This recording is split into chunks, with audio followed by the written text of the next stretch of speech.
Sake, I ain't ever pulling a grocery heist on acid with you again. No way.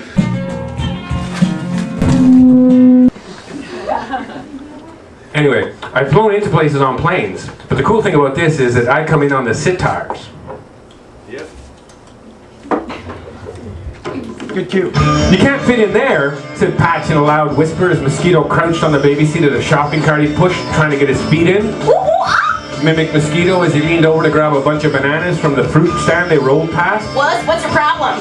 My problem is that we're about to get a lot of attention drawn to us, so the less watching now, the better.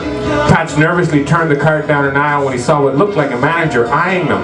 Mosquito hopped out of the cart, picked a bag of icing sugar from the shelf and dropped it in. Patch stopped the cart, picked it out, and put it back on the shelf. Come on, man, he said. We ain't going to get away with the whole cart, so we got to make everything count. So, like, what? I don't know, protein and shit, said Patch, wishing home economics and shop class hadn't been split between the boys and girls in junior high. The plan had been to drop the acid, head to the store, run away, and have a feast. Bonus if they scored some munchies. But they were slightly delayed getting there, and Patch began to sweat, the first sign that he was beginning his ascent. He also thought that Mosquito might have already peaked. Mosquito chucked some peanut butter in the cart and looked at Patch with eyes wide open. "Aw, shit," said Patch. "You peaked, for fuck's sake. I ain't ever pulling a grocery heist on acid with you again. No way." Mosquito smiled as he picked up the icing sugar and brought it close to his eyes, drew it back, and then brought it close again. Whoa. Excuse me, boys. Patch turned to see the guy he thought was the manager. Is there a problem? No, sir," said Patch, looking at his name tag. "No, sir, Mr. Harris, sir." Patch's arm started to shake a little, the second sign that heights were soon to be reached. He seems to have a problem, said Mr. Harris, pointing at Mosquito, who was licking the bag of icing sugar. What? He stopped when he saw them staring. What? "Him," said Patch as he tried not to giggle. That being the third sign, he's just retarded. Really? "Yeah," said Patch as he stuck a hand in one of his jacket pockets and reached for a pencil, lightly jabbing the tip under the nail of his thumb so he could concentrate. His mom dropped him on his head when he was a baby, you know. Is that why he's got a funny haircut? "Exactly, sir, Mr. Harris. He tried to cut it himself." Huh. What's your excuse then? I'm his assistant, sir, Mr. Harris." Patch stepped over to Mosquito and reached for one of the lucky rabbits to be hanging from his belt. Patch placed the foot in Mosquito's hand and closed its palm over it. "Hold that tight and concentrate." Now, you boys got enough to pay for all this? Yeah, sure we do, Mr. Harris, sir. I just got my welfare check," Patch lied, "and I wanted to load up on groceries before it all got wasted on beer." Okay, just remember, your retard friend never breaks anything, and it's you that's gotta pay for it. "Yes, sir, Mr. Harris." Mr. Harris turned and walked back down the aisle as Patch let go of the pencil and stifled a, "Holy shit, that fucking hurts!" "Mosquito!" He snapped his fingers and Mosquito looked up. "We both only got a small window to get the fuck." Mosquito nodded and looked at the rabbit's foot. "Forget that, think front door, front door, front door." Front door! "Fuck off, think in your head." Mosquito nodded and mouthed, "Front door," and started for the checkout counters. Patch leaned on the handle of the cart and followed. "Faster, man, faster," Hello, boys. said the checkout girl as they whizzed past. Mr. Harris! Oh, Mr. Harris! Mosquito pushed open the door and they went out in a hurry. "Now run!" shouted Patch, and Mosquito clicked into automatic and ran. Patch careened the cart down the ramp and noticed a bag of marshmallows bobbling about as he started to lose his concentration. He licked his lips and let go of the handle as he reached for the bag with both arms.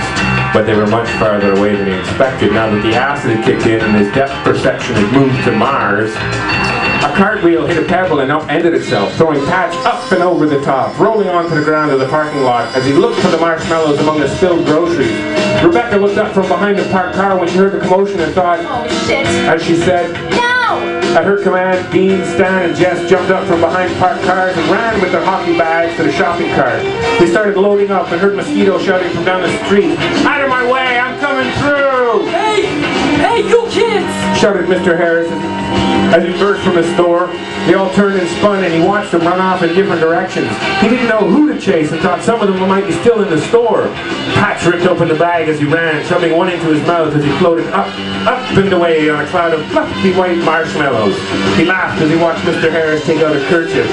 As Patch floated, he looked over to the Ottawa River and the log-filled Gatineau stretching up into the hills, up to Wakefield, where he saw the Black Sheep Inn and thought of the peanuts that sat on the tables in the back tavern.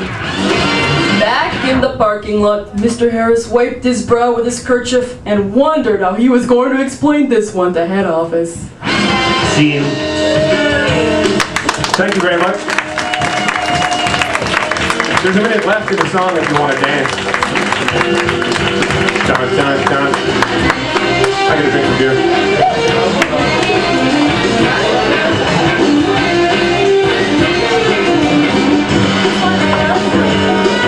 So that's a house band reading series. We're in the house band. Thanks again to Andrew McKean, DJ, Amanda Abdahadi for helping me for earlier with JP Sadek. Sylvie Hill provided some of the voice work. Also Nakumla Gill. Sorry, and Jennifer Whiteford for being our special guest readers. The next house band reading, and Nadia for having us, of course. The next house band will be on Thursday, June 25th. I might have Don Fex as well as part of the house band, and the next DJ in the house band will be Eric Schellenberg, who did also happen to design the chapbook, which is fantastic. Thanks to Linda Ripley, who's sitting in the back there, embarrassed now that I'm pointing her out, who did the imposing of the chapbook.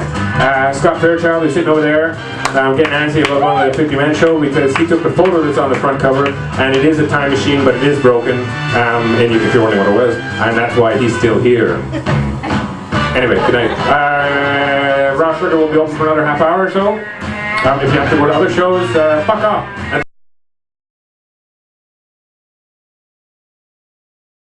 Whoa. Yeah. Patch nervously turned the cart down an aisle when he saw what looked like a manager eyeing them. The plan had been to drop the acid, head to the store, run away, and have a feast. But only if they scored so much is, you peaked for sake. I ain't ever pulling a grocery heist on acid with you again. No way. Whoa.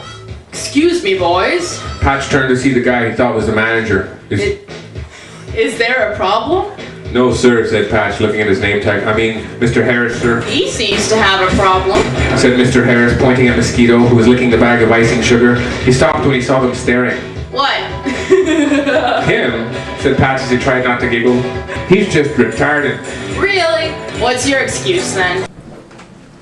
Yeah, it sounds good, but I think we might need more cowbell.